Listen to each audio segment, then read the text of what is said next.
avez sans doute entendu parler de cette terrible affaire qui date d'il y a 15 ans et qui n'est toujours pas élucidée. Je parle bien sûr de Xavier Dupont de Ligonnès. Pour resituer dans le contexte, Xavier Dupont de Ligonnès aurait multiplié les échecs professionnels et se voit rattrapé par les dettes. Un an avant les faits, il envoie à 2 amis un mail qui fait froid dans le dos, dans lequel il écrit: Si ça tombe mal, je n'ai que 2 solutions. Me foutre en l'air avec ma voiture, ou foutre le feu à la baraque quand tout le monde dort. PS, je suis très sérieux, lucide et sous l'emprise d'aucune drogue ni d'alcool.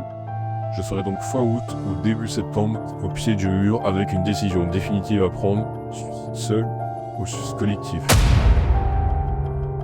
Ce matin même, il y a quelques minutes, un reste humain a été découvert dans le jardin de cette famille, sous la terrasse. On peut désormais parler d'une exécution méthodique d'Agnès Dupont de Ligonnès et de ses 4 enfants. Et puis quelques mois plus tard, des rumeurs tournent, comme quoi Xavier Dupont de Ligonnès et sa famille ont été exfiltrés vers les États-Unis. On va s'évader, tous ensemble.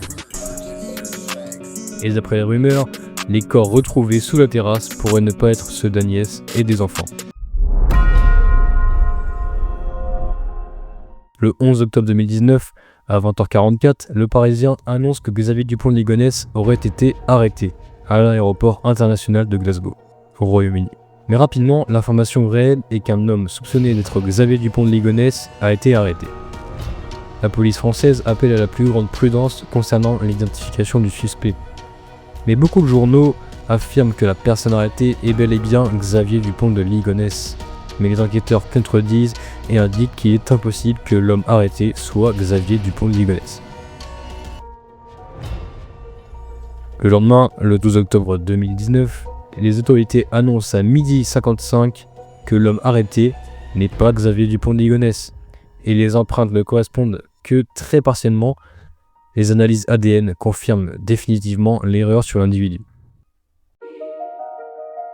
Le père a été muté en urgence en Australie et il m'informe qu'il part avec toute sa famille et que donc Anne et Benoît ne reviendront plus à la Perverie. Maintenant, j'aimerais parler d'une affaire très récente, l'affaire Aquababe. Le youtubeur et influenceur Aquababe annonce lancer une enquête et mobiliser sa communauté afin de retrouver Xavier Dupont de Ligonnès. Après avoir lancé le canal privé Instagram, nommé Retrouvons XDDL, où il a attiré des centaines de milliers de personnes, il publie une photographie d'un homme identifiable, selon lui comme étant Xavier de Ligonnès, qui serait vivant et résiderait au Japon. Sa démarche fait polémique et est très critiquée par Antoine Leroy, le procureur de la République de Nantes.